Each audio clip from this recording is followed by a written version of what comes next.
Welcome to From Our Perspective. I'm joined by litigation partner Ben Whitney. Today we're discussing a case where a client paid thousands of dollars to a contractor to build a custom barn, but the contractor disappeared before the work even began.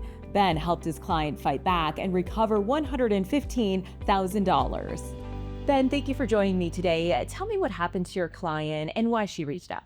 So our client, she and her husband were going to build a barn. The barn itself is one of those sort of prefab type of things. You order the materials from the metal fabricator, and then the contractor assembles it.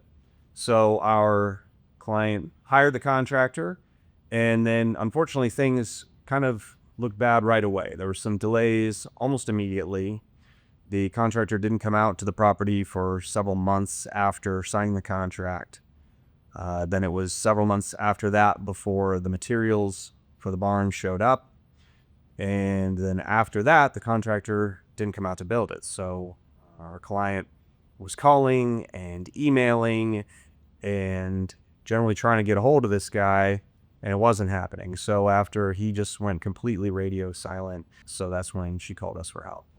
And how much work did the contractor complete on the project? Not very much, right? No, almost nothing. The contractor came out a couple months after the contract was signed and brought a bulldozer and basically pushed some dirt around sort of to prepare to get ready to put down the concrete, but never made it as far as actually getting it totally level. Even that part wasn't done. So the materials were delivered to the site, but in terms of work done, almost nothing. And what were some of the red flags that you saw in the contract, and also was there a down payment involved? Yeah, when I looked at the contract, of course, benefit of hindsight, there were several things that jumped out to me. I noticed things right away, things like missing punctuation, some misspelled words, things that when you're spending that amount of money with somebody, you would expect a certain level of professionalism from the contract that just appeared to be missing. There was also some things in this contract that made it very one-sided. It was apparent to me that this contract was probably pulled together from internet sources, from maybe some other contracts, and this patchwork of things as it came together, again, was very one-sided in favor of the contractor. Looking at it from the perspective of the client, it was missing a lot of protections that I would have wanted to be there, and a lot of the remedies so that the client knew what to do in this type of situation where something went wrong. And yes, there was a down payment. The client had to pay $17,000 to sign this contract. And this case went to trial. What did the jury decide? So the jury decided in our favor. A jury did determine that the contractor breached his contract and awarded our client $115,000. What do you think made the case so strong in front of the jury?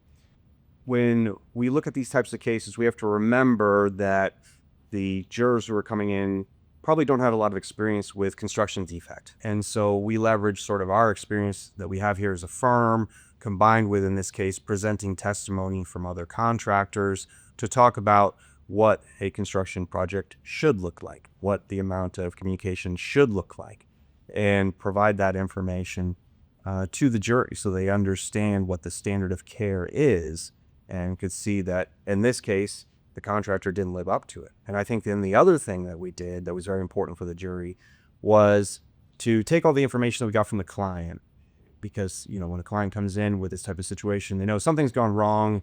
They've got a stack of papers and problems, but they don't really know what to do with it. And so for the jury, our job is to sort of repurpose that and prepare exhibits to help really establish a timeline. I think was very important to show kind of point by point how we get from contract being signed and everything appears to be okay to now we've got materials are showing up late, there's excuses being made, and then calls aren't even being answered. And so really line that up point by point to help the jury understand exactly what went wrong and when, so that I think by the time we were done presenting our case, I think before the contractor even had a chance to put on his side of the story, I think we basically won.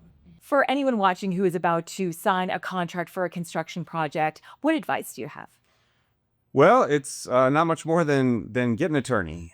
You really need to do so at the beginning. I understand that there's probably some pressures that people feel not to get an attorney. There's a cost, and I understand that. But a little bit of money spent on the front end may save you an awful lot of money and heartache later. I think in this case we're talking about, it would have saved my client a lot of time and money if she had hired an attorney. We'd had a chance to review that contract in the beginning. But the problem you have is once you sign that contract, you're stuck with it.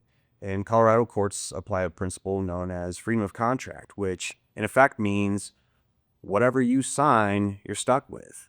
The judge is not going to bail you out later and say, yeah, with the benefit of hindsight, this contract was a little one-sided, it was a little unfair. If you sign it, then you are bound by those terms. So really, in the beginning is your chance to get it right. You need somebody right then and there on your side to read that contract. You need somebody with the knowledge and experience to say, hey, this is what's missing from the contract. This provision shouldn't be in there. These protections should be in there. Whatever it is, you need somebody at that point. So that's when you need an attorney on your side advocating for you. Great advice, Ben. Thank you for sharing your perspective. You're welcome. If your contractor isn't living up to their promises, don't wait. Our team of attorneys can review your contract and help you recover what you're owed. Reach out to us for a case assessment on our website or give us a call.